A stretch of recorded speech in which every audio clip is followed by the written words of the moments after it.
Assalamualaikum warahmatullahi wabarakatuh. Halo, selamat pagi, salam sehat Sobat Muwardi dimanapun Anda berada. Apa kabarnya hari ini? Tentunya kita berharap semua Sobat Muwardi dalam keadaan yang sehat, semangat, dan selalu bahagia. Nah, Sobat Muwardi, senang sekali saya Linda Subroto bisa kembali lagi hadir di acara Muwardi Way yang rutin diadakan setiap hari Selasa, di mana acara ini sangat inspiratif. Acara Muwardi Way akan membahas atau mendiskusikan topik-topik seputar kesehatan, informasi dan juga tips-tips tentang bahaya atau kesehatan yang ada di kehidupan sehari-hari. Nah, Sobat Muwardi, acara Muwardi Way ini secara khusus dipersembahkan dari Rumah Sakit Umum Daerah Dr. Muwardi kepada Sobat Muwardi tersayang. Sobat Muwardi, topik yang akan kita bahas pada minggu ini, karena topiknya kan sangat bervariasi ya setiap minggu. Kita akan membahas masalah epilepsi, atau mungkin orang awam dapat sering menyebut dengan AYAN. Ya, kasusnya cukup banyak. Dan siapapun dapat terkena, rentang usianya juga cukup luas, mulai dari anak, remaja, dewasa, maupun manula. Nah, bersama kita pada pagi hari ini telah hadir narasumber pakar yang sangat ahli di bidangnya. Beliau adalah dokter spesialis neurologi dari Rumah Sakit Umum Daerah Dr. Muwardi. Langsung saja kita sapa. Selamat pagi, selamat datang Dr. Raden Andi Aryo Tejo, spesialis neurologi. Ya, selamat pagi, dokter. Ya. Selamat pagi, dokter. Apa kabarnya, dokter? Baik, dokter. Sehat ya, dokter? Ya, sehat. Mungkin boleh disapa dulu teman-teman yang saat ini sedang live, dokter. Kita ada di Facebook, ada Instagram, dan ada YouTube. Monggo, silahkan, dokter. Ya, Assalamualaikum warahmatullahi wabarakatuh. Selamat pagi, Sobat Muwardi sekalian. Berjumpa dengan saya, Dr. Raden Andi Aryo Tejo, spesialis neurologi. Saya dokter spesialis saraf atau neurologi di Rumah Sakit Dr. Muwardi. Ya, pagi hari ini mungkin kita akan membahas mengenai epilepsi ya, dok ya? Iya, epilepsi, dokter. Mungkin ada materi, dokter, yang akan dipaparkan. Monggo, silahkan. Ini ada beberapa materi yang mungkin saya sampaikan terlebih dahulu. Yang pertama mengenai epilepsi. Ya, apakah itu epilepsi? Ya, seperti kita ketahui bahwa epilepsi adalah gangguan pada sistem saraf pusat akibat pola aktivitas listrik yang berlebihan di otak. Untuk epilepsi sendiri seringkali dijumpai yaitu pada penderitanya akan mengalami kejang secara berulang pada sebagian atau seluruh tubuh. Kemudian secara epidemiologi sendiri bahwa pada epilepsi ini terdapat sekitar 50 juta penduduk di dunia yang terdampak atau terkena atau menderita epilepsi, di mana hampir 80%-nya itu berada pada negara-negara berkembang. Dan dari 80% penderita tersebut, hanya 75% yang tidak mengalami pengobatan, atau hanya 25% penderita epilepsi yang mendapatkan pengobatan. Di mana penderita epilepsi ini juga mempunyai resiko kematian hampir 3-6 kali lipat lebih tinggi dibandingkan penduduk sehat. Kemudian untuk jenis epilepsi sendiri, di sini didapatkan ada dua jenis epilepsi secara garis besar, yaitu ada epilepsi primer dan epilepsi sekunder. Untuk epilepsi primer ini penyebabnya belum diketahui, sedangkan epilepsi sekunder ini epilepsi yang disebabkan oleh karena penyakit-penyakit lainnya, seperti contohnya misalkan pada tumor otak, kemudian pada infeksi otak, kemudian pada stroke, ataupun misalkan pada benturan atau kasus trauma kepala. Kemudian apa sih sebetulnya penyebab dari epilepsi? Penyebab dari epilepsi ini ada berbagai macam hal. Misalkan yang pertama adalah adanya kerusakan otak ataupun trauma pada saat persalinan atau pada saat melahirkan. Kemudian yang kedua adalah pada kondisi sindrom atau kondisi kelainan genetik. Kemudian yang ketiga bisa disebabkan oleh karena adanya infeksi otak ataupun tumor otak. Kemudian yang keempat bisa disebabkan oleh karena adanya trauma kepala berat atau cedera kepala berat. Dan yang terakhir bisa disebabkan oleh karena stroke. Untuk gejalanya sendiri, untuk gejala dari epilepsi ini ada berbagai macam gejalanya.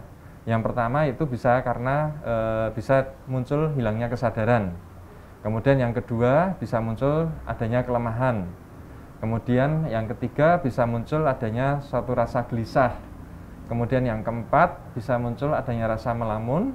Kemudian yang kelima yang sering kita temukan yaitu adanya kejang atau kontraksi dan kelojotan pada otot tubuh penderita. Kemudian yang terakhir bisa dijumpai juga adanya rasa bingung atau bicara yang tidak nyambung pada penderita. Kemudian untuk faktor-faktor apa sajakah yang dapat menyebabkan muncul serangannya epilepsi? Jadi di sini ada berbagai macam faktor atau hal yang mungkin harus dihindari pada penderita epilepsi, yaitu yang pertama adanya kurangnya istirahat atau kurang tidur. Kemudian yang kedua adalah demam atau suhu tubuh yang tinggi. Kemudian rangsangan cahaya yang berlebihan pada mata, misalkan ketika banyak menonton TV atau banyak main video game ya. Kemudian yang berikutnya yang keempat adalah konsumsi alkohol atau obat-obatan tertentu. Kemudian bisa stres ya. Kemudian selanjutnya bisa karena adanya perubahan hormonal ya.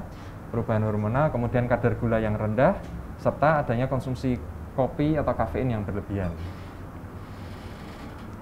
Nah, untuk penanganannya sendiri bagaimana yang kita harus lakukan apabila ada orang di sekitar kita, ada anggota keluarga atau ada teman kita yang mengalami serangan epilepsi atau kejang. Jadi pertama yang harus kita lakukan adalah kita harus tenang terlebih dahulu ya. Tidak boleh panik. Tidak boleh panik, kita harus tenang terlebih dahulu. Kemudian kita harus menghindarkan barang-barang yang berbahaya atau benda-benda tajam di sekitar dari pasien yang mengalami serangan sehingga tidak akan melukai pasien tersebut ya. Kemudian yang kedua yang harus kita lakukan, kita miringkan tubuh pasien sehingga diharapkan dengan posisi tubuh pasien miring ini lidahnya tidak akan jatuh ke belakang atau pasien tidak akan mudah tersedak ya. Kemudian sebaiknya juga kita menghindari barang-barang atau bahan-bahan yang kita masukkan ke dalam mulut ya. Jadi kan seringkali kalau kita menjumpai pasien epilepsi kadang kita justru memasukkan sendok atau barang-barang lainnya ke dalam mulut supaya pasien dikiranya supaya cepat berhenti, tapi justru ini adalah salah ya. Tidak boleh karena justru dapat melukai mulut dari penderita. Kemudian setelah penderita berhenti kejang, kita biarkan penderita untuk istirahat terlebih dahulu. Ya, setelah itu baru kita mencari pertolongan atau bantuan dokter. Apabila kejangnya ini berkelanjutan atau secara terus-menerus, maka kita dapat segera membawa pasien atau penderita tersebut ke rumah sakit terdekat. Nah, kemudian yang terakhir adalah mengenai bahaya epilepsi. Jadi disarankan untuk pada penderita epilepsi ya, itu untuk menghindari aktivitas-aktivitas atau kegiatan-kegiatan berat atau yang berbahaya. Misalkan mengendarai mobil atau mengendarai motor ya. Kemudian disarankan untuk tidak merawat bayi ya, karena dapat membahayakan bayi tersebut. Kemudian tidak melakukan pekerjaan-pekerjaan yang berat, misalkan seperti menaiki tangga atau melakukan pekerjaan-pekerjaan mesin-mesin berat. Kemudian menghindari juga olahraga-olahraga yang berbahaya, misalkan berenang atau naik motor ya. Itu juga sebaiknya dihindari karena dapat membahayakan jiwa dari penderita epilepsi tersebut. Ya, mungkin itu saja sekian dari presentasi saya. Saya kembalikan lagi ke Dr. Linda. Silakan dokter. Ya, terima kasih Dr. Andi. Jadi untuk epilepsi ini memang kasusnya bisa di segala usia ya dokter ya? Ya, baik bisa dari usia, dok. Ya, baik dari bayi yang baru lahir tadi, dari penjelasan dokter ada yang menyebutkan trauma saat lahir ya dok ya. Berarti untuk misalnya untuk ibu hamil pun cukup harus menjaga kandungannya ya dok ya? Ya. Kira-kira untuk misalnya ibu hamil atau bayi atau remaja atau dewasa manula, segi umur mana dok nih yang kira-kira banyak sekali kasusnya untuk epilepsi dokter? Ya, sebetulnya kalau epilepsi sendiri bisa menjangkiti pada segala usia ya dok ya. Jadi sebetulnya baik pada bayi, anak maupun usia dewasa ini memang bisa menyerang di segala usia. Cuman memang untuk epilepsi ini untuk saat ini memang lebih sering menyerang pada usia anak-anak dan dewasa. Anak-anak dan dewasa Iya. ya dok ya. Oke, berarti kalau anak-anak dan dewasa pengobatannya dok, berarti pengobatannya harus dari anak-anak, remaja hingga seterusnya dok, atau bagaimana untuk pengobatannya dokter? Jadi untuk pengobatan epilepsi sebetulnya kita berikan obat-obatan ya untuk anti epilepsi tersebut kita berikan dalam jangka waktu biasanya 3 tahun. Setelah 3 tahun tersebut nanti kita evaluasi ulang apakah memang gejalanya apakah masih sering muncul, kemudian bisa kita lakukan juga biasanya dengan pemeriksaan bantuan pemeriksaan EEG. Pemeriksaan EEG ini adalah pemeriksaan untuk melihat aktivitas listrik di otak. Jadi kita apabila menjumpai adanya aktivitas listrik di otak yang abnormal ya atau yang ada kelainan, itu biasanya pengobatan akan tetap kita teruskan terlebih dahulu, gitu dok. Berarti 3 tahun dulu, kemudian bisa berhenti dokter ya? Bisa berhenti, disesuaikan dengan kondisi klinis dan hasil dari pemeriksaan EEG tadi dok. Oke, berarti berdasarkan pemeriksaan yang dapat dilakukan di Muwardi ya dokter ya? Untuk EEG, untuk memeriksa aktivitas listrik di otak, kami dari Rumah Sakit Umum Daerah Muwardi bisa melakukan EEG. Jadi untuk sobat-sobat Muwardi yang kiranya ada sanak saudaranya atau tetangganya kok kelihatannya muncul nih gejala epilepsi ya dokter, tadi ada disampaikan tidak hanya kejang, bisa juga bengong tadi ya dok, kehilangan fokus atau tubuhnya terasa lemas. Nah itu untuk memeriksa EEG bisa dilakukan di Rumah Sakit Umum Daerah Dr. Muwardi. Nanti sobat Muwardi bisa bertemu dengan dokter Andi dan timnya ya dokter ya? Iya. Baik dokter, oh ternyata sudah ada pertanyaan dokter. Kita lihat dulu pertanyaan dari Instagram. Oh ya sobat-sobat Muwardi yang kiranya ada pertanyaan atau ada yang ingin didiskusikan, bisa langsung saja diketik baik dari Instagram maupun Facebook, nanti akan langsung dijawab oleh pakarnya Dr. Andi, spesialis neurologi. Pertanyaan dari Instagram nih dok, dari Mbak Mega. Halo Mbak Mega. Dok, mau tanya, apakah sering kejang termasuk dengan gejala epilepsi? Monggo dokter. Ya, terima kasih Mbak Mega ya untuk pertanyaannya. Jadi kejang sendiri sebetulnya memang betul termasuk gejala epilepsi, cuman memang harus kita pastikan terlebih dahulu. Kejang ini kan macamnya banyak ya dok ya. Jadi ada kejang yang memang mengarahnya karena sakit tertentu, atau kejang yang memang karena hanya gangguan gerak atau gangguan saraf di otak. Ada yang memang kejang memang betul karena epilepsi. Ya, jadi harus kita pastikan terlebih dahulu. Memang apabila kejangnya ini mengarah ke arah epilepsi, maka kita harus obati juga dengan obat-obatan anti epilepsi tadi, gitu dok. Jadi untuk kejang ini termasuk epilepsi, tetapi tidak hanya kejang, ya dok ya? Ya. Bisa yang lain. Jadi kalau epilepsi sendiri gejalanya kan tadi seperti yang sudah saya sebutkan, memang gejalanya bermacam-macam. Ada yang bisa karena kejang, kemudian bisa melamun, kemudian bisa lemas atau gelisah juga bisa. Memang untuk apabila kita mendapati suatu pasien atau penderita dengan kejang, memang kecurigaan awal kita ke arah epilepsi terlebih dahulu, sambil kita nanti pastikan lagi dengan pemeriksaan fisik dan dengan pemeriksaan EEG apakah ini betul-betul kejangnya akibat karena epilepsi atau bukan. Jadi tetap untuk pemeriksaan pastinya itu EEG tadi ya dok ya? Ya, EEG yang bisa dilakukan di Rumah Sakit Muwardi. Oke, pertanyaan berikutnya dokter. Wah, ini ternyata banyak yang tertarik ya dok ya, karena memang epilepsi itu yang pertama bisa di segala usia, yang kedua kadang itu kalau ada orang kejang di hadapan kita bisa di mana saja dokter. Kita misalnya baru jalan-jalan nih, tiba-tiba ada orang di sekitar yang kejang, kita pasti panik dulu nih dok ya. Wah, kejang terus harus bagaimana? Nah ini, jadi tidak hanya pembicaraan kita pakai hari ini tidak hanya untuk mereka-mereka yang ada gejala atau sanak saudaranya ada yang menderita epilepsi, tetapi untuk masyarakat luas pengetahuan untuk epilepsi penting ya dok ya, untuk penanganan awalnya juga ya. Oke, pertanyaan berikutnya dokter dari Mbak Aswahita Putri. Dok, ciri kejang epilepsi itu seperti apa ya yang mudah dikenali? Kalau di masa anak-anak mengalami epilepsi, apakah bisa sembuh saat dewasa dokter? Ya, terima kasih atas pertanyaannya. Jadi kepada Mbak Putri ya, di sini untuk kejang epilepsi itu sebetulnya memang ada ciri khas tersendiri ya dibandingkan kejang-kejang yang lain ya. Jadi untuk kejang epilepsi itu biasanya munculnya bisa di mana saja ya, tidak mengenal waktu, tidak mengenal tempat ya. Kemudian apabila muncul kejang biasanya disertai dengan adanya penurunan kesadaran. Jadi kesadaran pasien akan mengalami hilang kesadaran. Kemudian biasanya matanya melirik ke atas. Kemudian juga seringkali disertai dengan gejala-gejala khas seperti misalkan lidah tergigit ya. Kemudian buang air kecil, ngompol ya, itu salah satu ciri khas dari kejang-kejang epilepsi ya. Kemudian pertanyaan yang kedua yaitu jika pada anak-anak mengalami epilepsi apakah bisa sembuh pada saat dewasa? Jawabannya memang bisa ya. Jadi apabila epilepsi terkena pada anak-anak itu apabila kita obati dengan rutin dengan teratur, maka pada saat dewasa mungkin akan bisa sembuh ya dok ya. Sembuh, ya, bebas obat jadi ya dok ya. kemungkinan sembuh pada epilepsi pada anak-anak ini lebih tinggi dibandingkan apabila epilepsi terkena pada saat dewasa. Jadi prognosisnya atau kedepannya lebih bagus. Lebih bagus, berarti semakin cepat dikenali, semakin tegak apakah itu kejang karena epilepsi atau bukan, maka penanganannya dan kedepannya semakin lebih baik ya dok ya. Nah itu pentingnya ya untuk Sobat Muadi untuk aware atau apa ya, untuk kesehatan itu harus menambah wawasan juga ya dok ya, baik walaupun sehat gitu.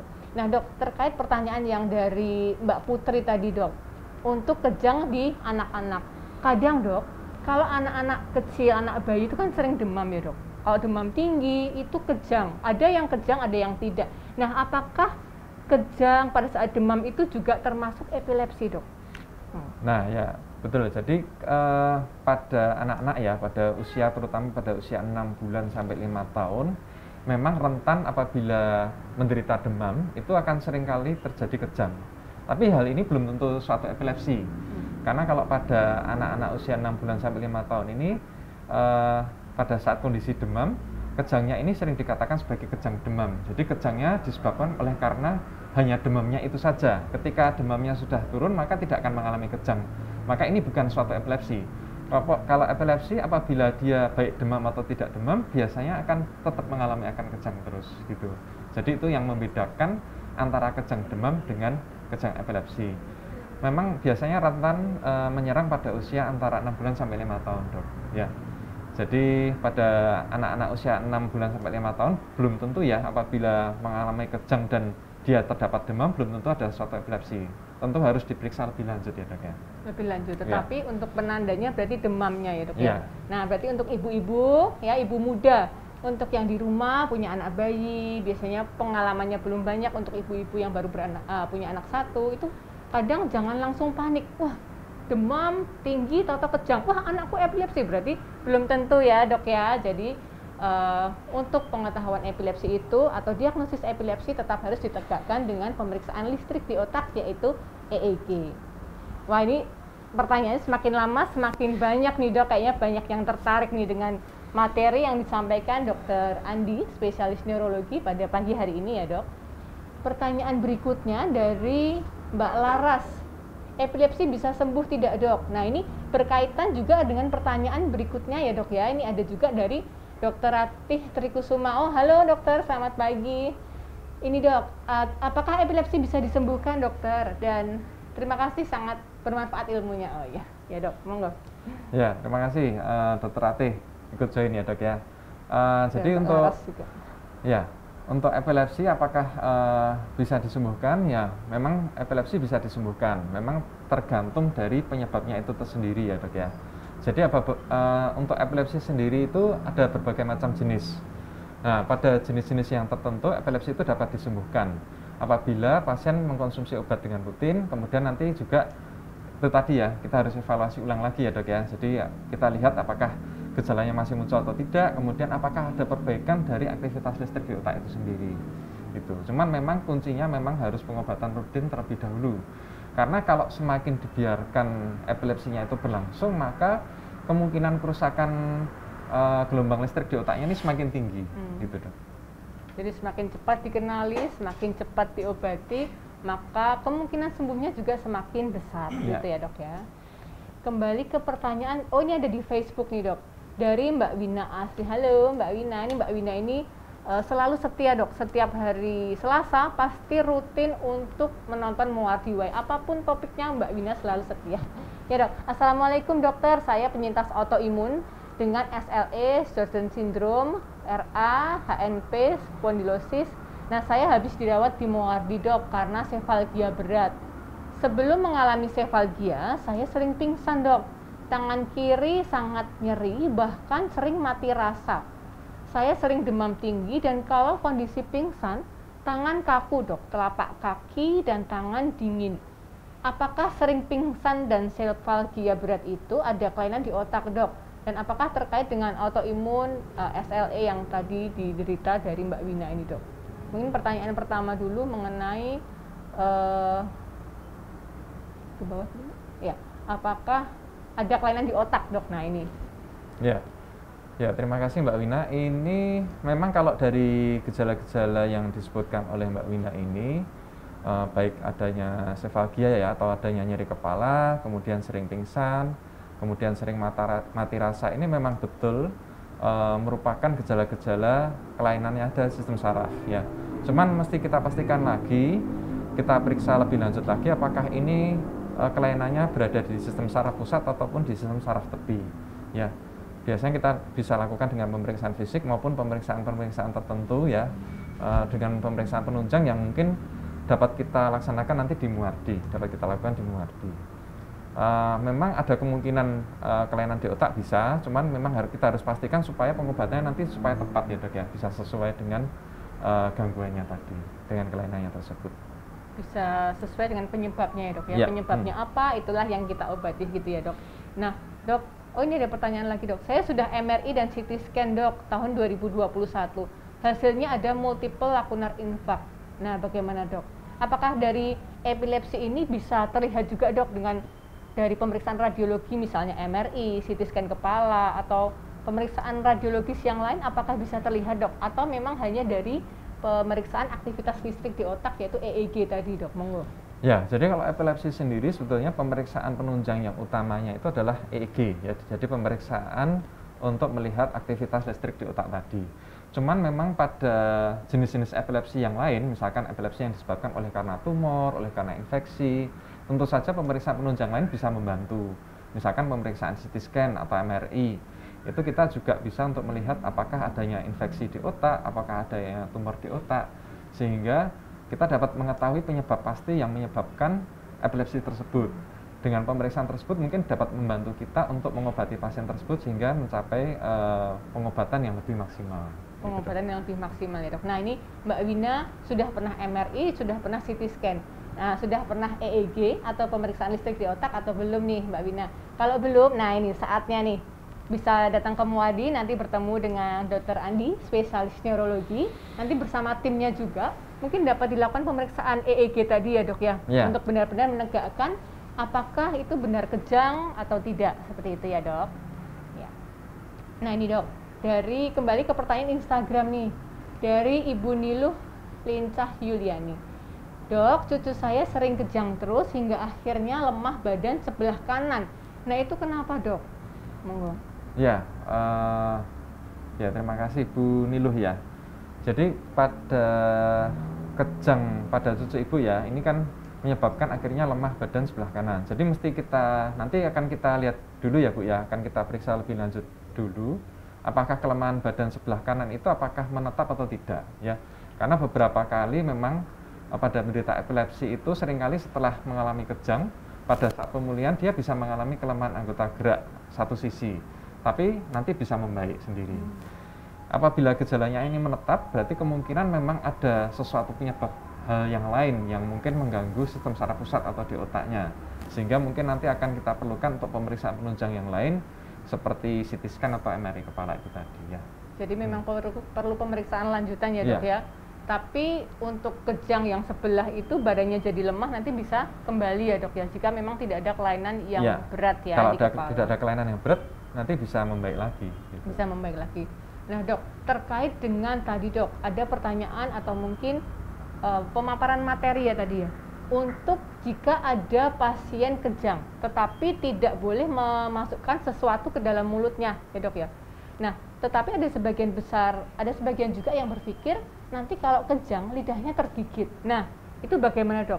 Jika kita memasukkan sesuatu benda mungkin akan mencegah lidah itu tergigit, tetapi tadi tidak disarankan untuk memasukkan apapun ke mulut. Nah, itu bagaimana, Dok? Ya, memang sebaiknya tetap tidak disarankan untuk memasukkan benda apapun ke dalam mulut ya, Dok ya. Karena justru kadang misalkan kita memasukkan sendok ke dalam mulut, sendok itu kan tajam ya, Dok ya. Jadi justru nanti sendoknya itu akan melukai lidahnya itu sendiri juga. Jadi sama aja. Baik itu kita tidak boleh memasukkan benda-benda tertentu ataupun tangan kita sendiri tidak boleh kita masukkan. Kadang beberapa pasien yang saya jumpai seringkali anggota keluarganya memasukkan tangan. Tujuannya sebetulnya memang baik, tidak supaya lidahnya tidak tergigit. Tapi apabila kejangnya tidak terkendali, justru tangannya akan terlukai sendiri ya. Justru mungkin tangannya bisa tergigit oleh pasien itu sendiri. Sehingga memang sebaiknya tidak boleh memasukkan benda apapun. Tetap kita miringkan pasien, kita hindarkan pasien dari tempat-tempat berbahaya, kemudian kita tunggu sampai kejangnya tersebut selesai sambil memanggil pertolongan. Jadi untuk penolong sendiri juga harus diwaspadai ya dok ya, untuk keselamatan penolong juga. Jangan sampai kita niatnya ingin menolong tetapi malah melukai penolong atau tangan itu sendiri ya dok ya. Oh gitu. Ya dok, ini kembali ke pertanyaan dok, wah semakin rame ini dok. Dari Rahendra Budi dok, apakah epilepsi juga bisa menyebabkan kematian? Nah ini dok. Ya, terima kasih Pak Rahendra Budi. Ya, untuk epilepsi sendiri sebetulnya apabila epilepsinya ringan ya, apabila serangannya hanya sebentar, itu biasanya tidak membahayakan jiwa. Tetapi apabila serangannya ini muncul secara terus-menerus ya, artinya serangannya ini tidak dapat berhenti katakanlah, itu bisa menyebabkan kematian. Kenapa? Karena dengan serangan kejang terus-menerus, maka tubuh ini tidak dapat istilahnya bernafas dengan normal ya, artinya menghirup oksigen dengan normal. Kemudian fungsi-fungsi otak atau batang otaknya juga pasti akan terganggu. Sehingga dengan kondisi-kondisi tersebut resiko untuk terjadinya kematian akan lebih tinggi. Jadi pengaruhnya ke oksigenasi atau oksigen yang dihirup ya dok ya? Yeah. Oh gitu ya. Jadi untuk kalau epilepsinya sendiri dok, itu apakah kalau tadi dari pemaparan kan sekitar 50 juta orang ya dok ya?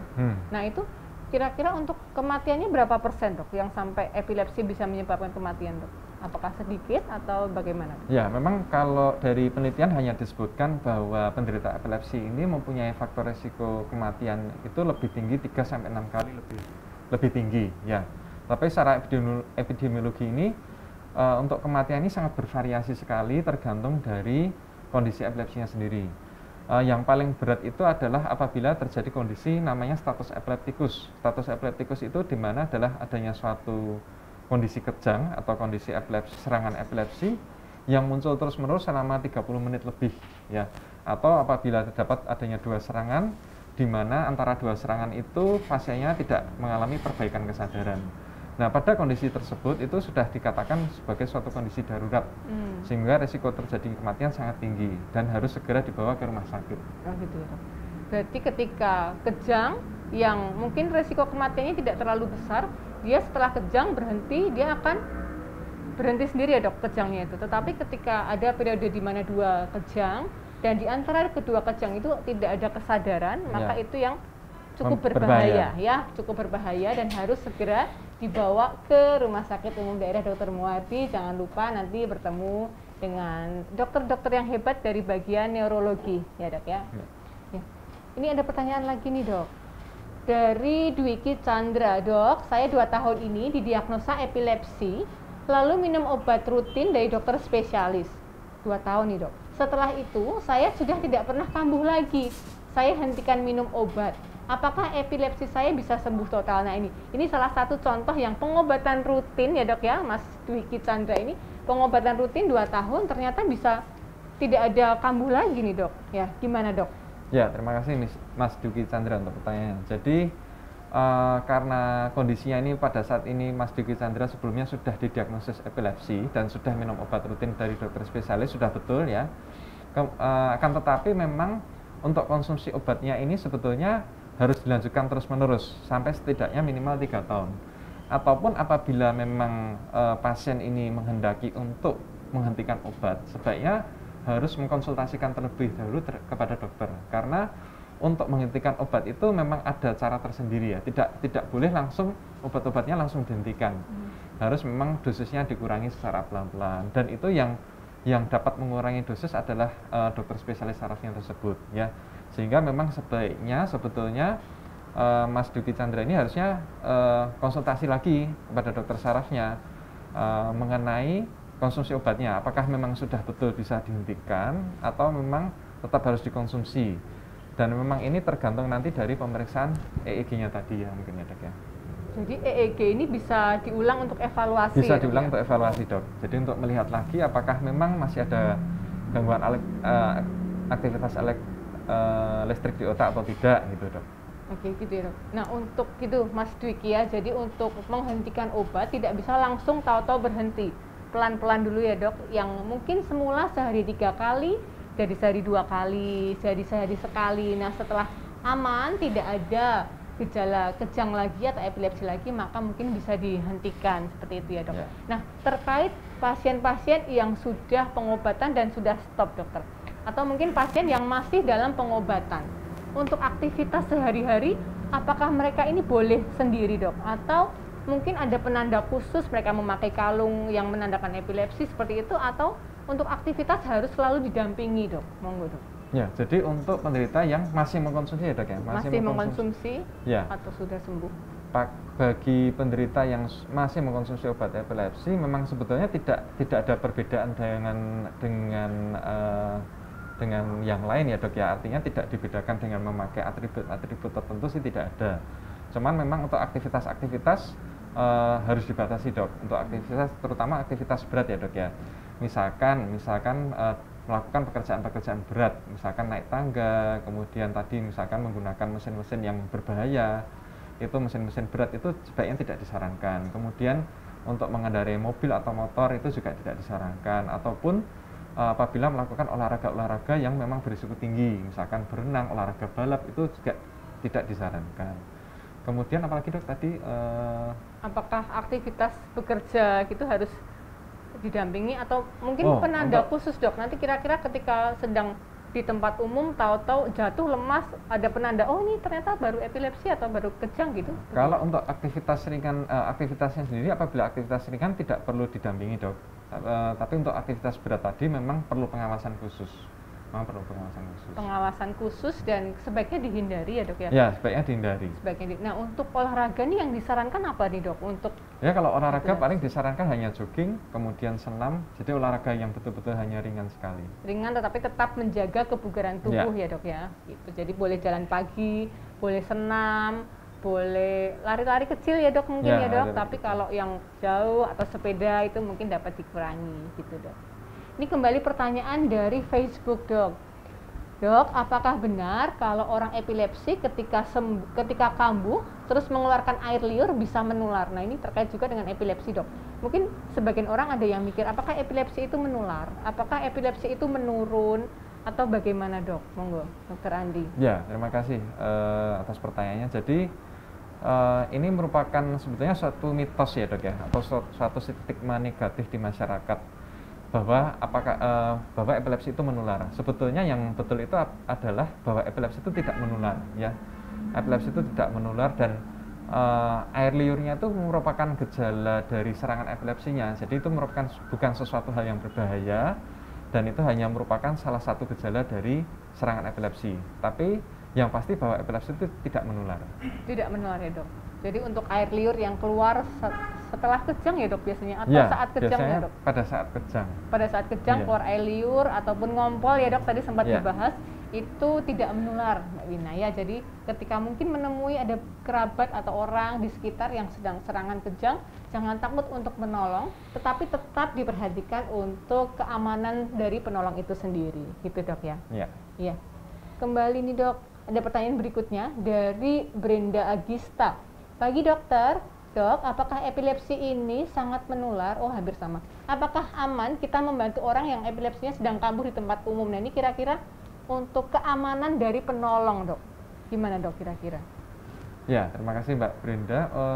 Sebetulnya untuk membantu epilepsi ya sebenarnya tidak ada masalah, aman-aman saja. Yang penting kita tidak boleh panik ya, kita harus tenang terlebih dahulu, kita tidak boleh panik.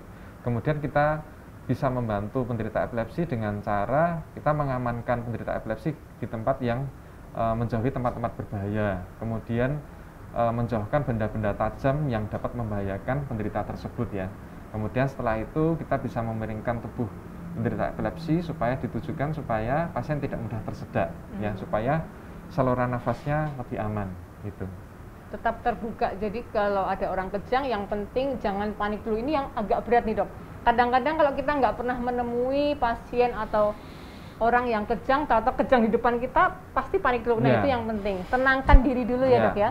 Tenangkan diri dulu untuk penolong. Kemudian seperti yang tadi dokter Andi, spesialis neurologi telah sampaikan, amankan penderita, hindari barang-barang yang mungkin berbahaya, pindahkan ke tempat yang aman.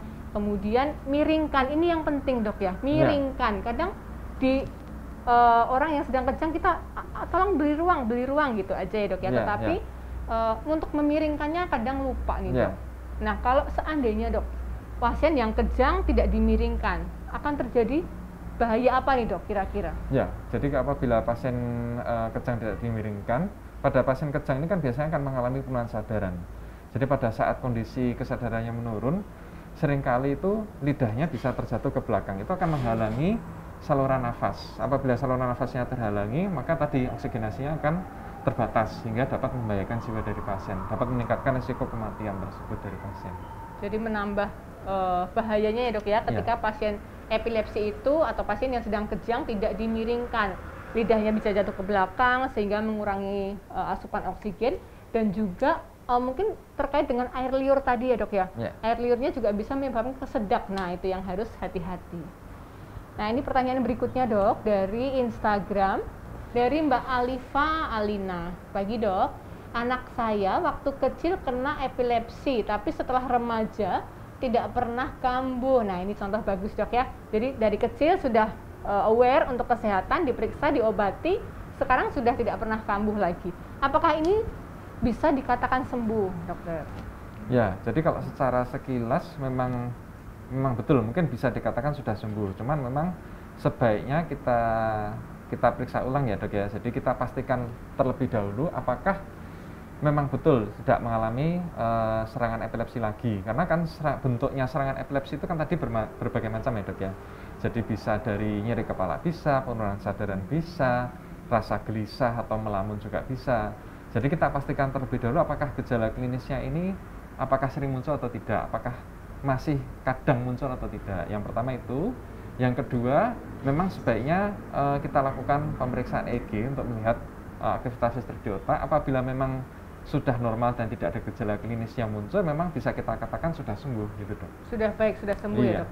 Nah ini juga untuk informasi untuk ibu-ibu nih, kejang atau epilepsi pada anak mungkin bisa dikomunikasikan dengan guru yang di sekolah ya dok ya.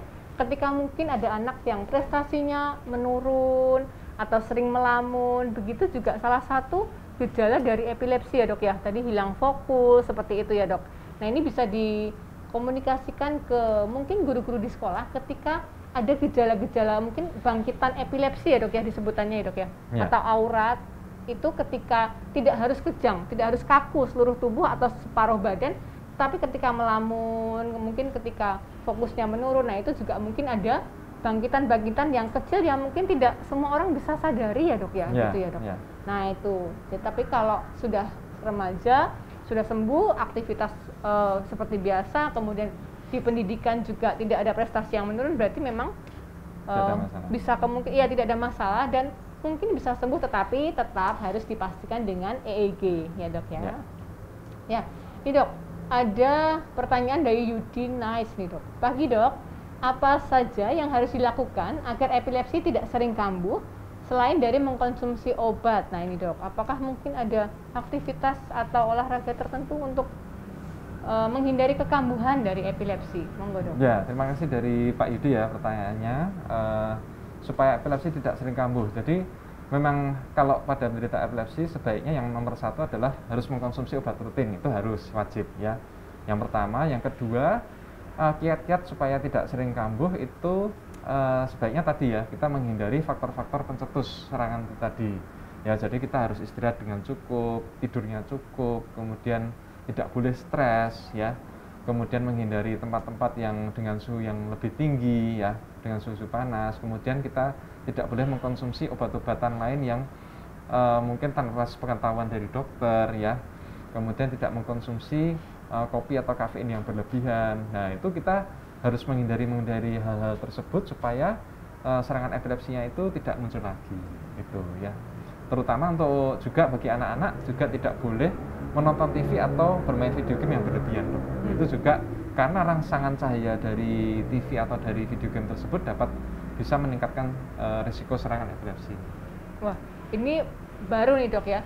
Jadi kafein dan video game, padahal untuk sekarang ini mungkin dari anak-anak karena mungkin masih terdampak dari COVID kemarin ya dok ya, banyak yang di rumah bermain video game, kemudian bermain media sosial. Sekarang kan banyak nih dok, TikTok, Reels seperti itu kan banyak rangsangan dari cahaya.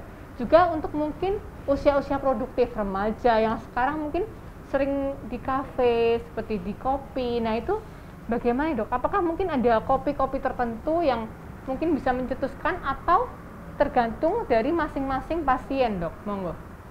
Ya, sebetulnya kalau untuk konsumsi sendiri yang dapat mencetuskan epilepsi, memang secara umum kafein itu saja. Tidak ada memang jenis-jenis tertentu yang lainnya yang dapat mencetuskan untuk terjadinya serangan. Ya, intinya sebetulnya karena kita mengkonsumsi kafein itu maka kan istirahat kita akan jadi lebih kurang dan sistem saraf pusatnya kan otomatis jadi aktivitasnya jadi lebih berat kerjanya sehingga otomatis bisa menyebabkan mudah terjadinya serangan epilepsi itu tadi. Jadi tetap menjaga kesehatan tubuh ya dok ya, itu yang penting ya. Kembali ke pertanyaan dok dari Instagram dari Afnan Solihah. Apakah epilepsi bisa terjadi hemiparesis jika kejangnya bertahun-tahun? Hemiparesis ini apa dok nih kira-kira? Monggo dokter. Ya, terima kasih pertanyaannya tadi. Jadi kalau hemiparesis ini adalah suatu kelemahan anggota gerak satu sisi, ya. Yang ditanyakan ini apakah bisa terjadi kelemahan anggota gerak satu sisi jika kejangnya bertahun-tahun, ya. Jadi mesti kita lihat terlebih dahulu dari penyebab epilepsinya itu sendiri. Apabila penyebab epilepsinya itu tidak didapatkan adanya lesi atau adanya gangguan di sistem saraf pusat atau di otak, maka tidak akan muncul kelemahan anggota gerak satu sisi apabila kejangnya bertahun-tahun. Tapi apabila memang ada kondisi yang mendasari, misalkan ada tumor atau ada infeksi di otak, maka otomatis bisa muncul adanya hemiparesis atau adanya kelemahan anggota gerak satu sisi ini tadi gitu. Jadi untuk menegakkan apakah bisa hemiparesis atau tidak mesti harus kita lakukan pemeriksaan lebih lanjut, ya, pemeriksaan lebih lanjut, pemeriksaan menunjang. Kita lihat terlebih dahulu apakah memang ada kondisi lain yang mendasari epilepsinya tersebut.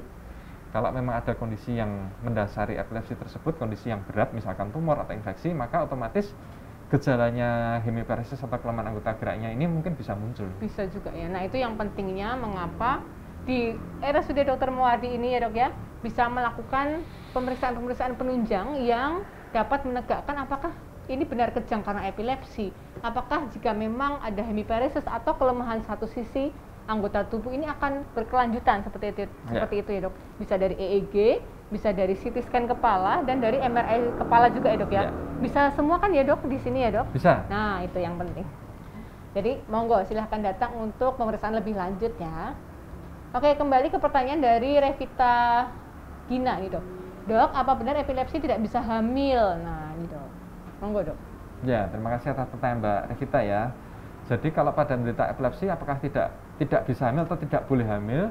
Jawabannya ya tidak boleh, boleh saja. Jadi pada penderita epilepsi diperbolehkan untuk hamil, tapi juga harus sering konsultasi dengan dokter sehingga bisa tahu pengobatan mana yang tepat pada kondisi kehamilan tersebut ya.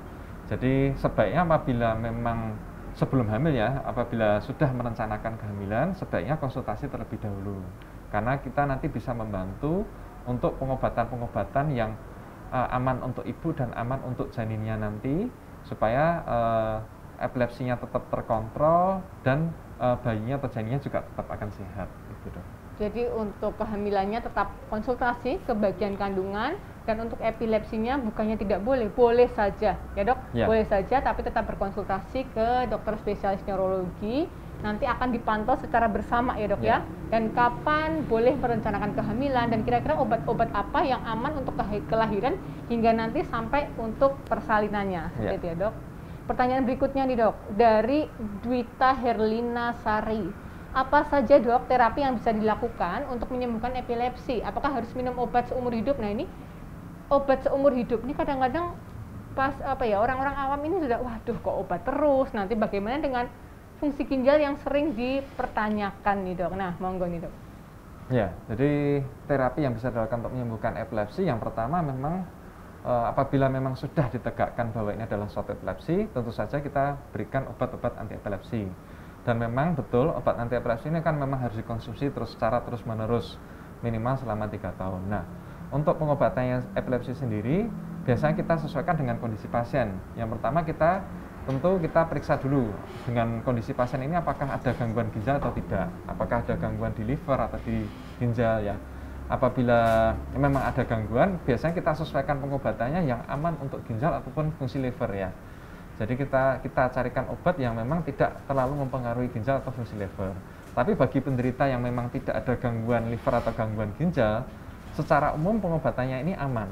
Baik untuk penderita yang tidak ada gangguan liver atau ginjal, pengobatan ini cukup aman, tidak ada masalah dok.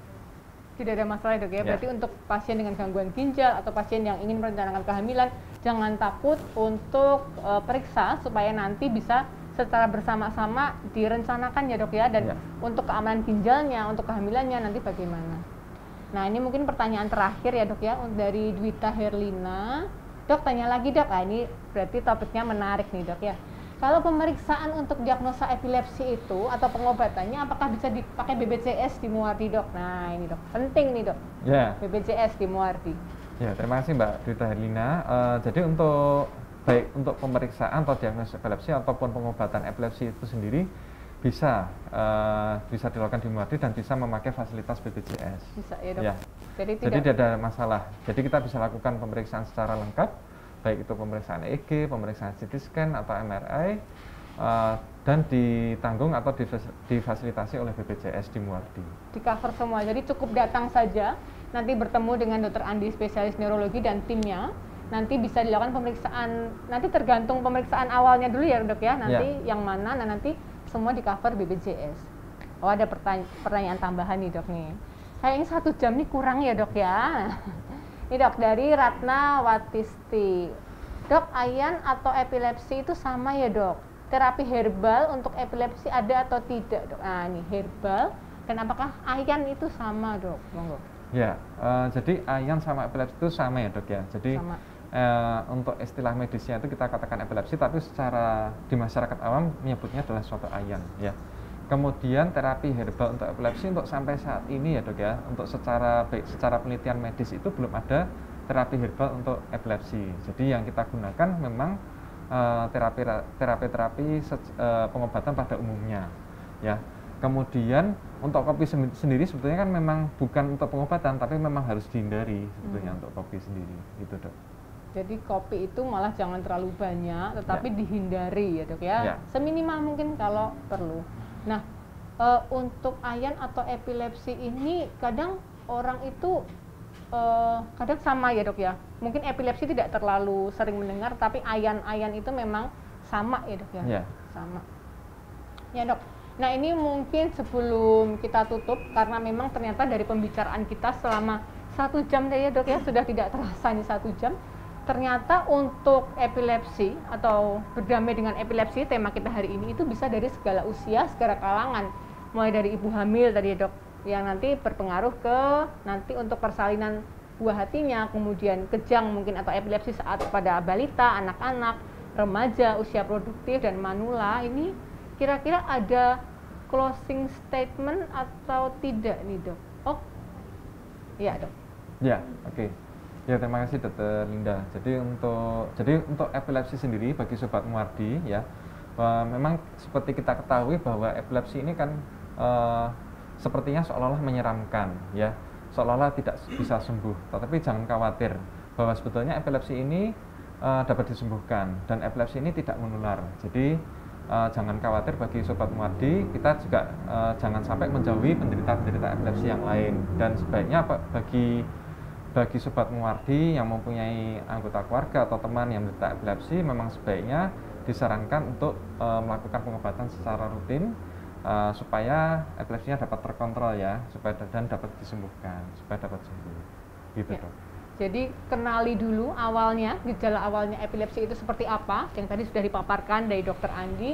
Kemudian penanganannya harus tepat, karena untuk menegakkan diagnosisnya juga perlu pemeriksaan yang khusus. Mungkin sobat-sobat Muardi pernah melakukan pemeriksaan sebelumnya, baik CT scan atau MRI kepala. Mungkin ada hasil-hasil yang belum mendukung ke arah epilepsi atau kejang.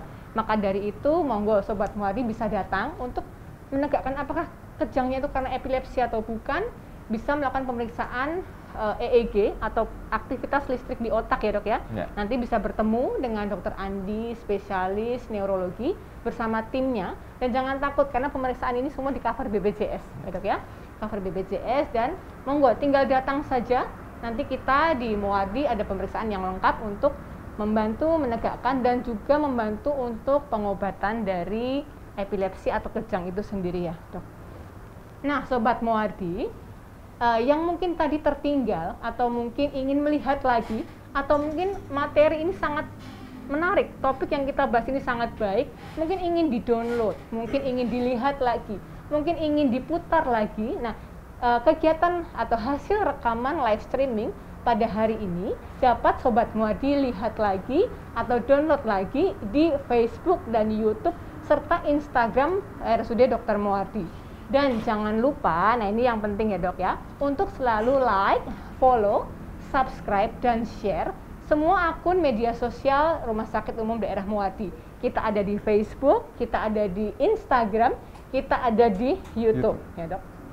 Baik, akhir kata, sebelum saya tutup, saya terima kasih sekali Dr. Raden Andi Aryo Tejo, spesialis neurologi, yang telah bersedia berkenan untuk meluangkan waktunya di sela-sela kesibukan polinya ya dok ya, untuk berkenan hadir di sini membicarakan mengenai epilepsi bersama sobat Muardi sekalian dan juga bersama tim live streaming. Terima kasih atas kerjasamanya pada pagi hari.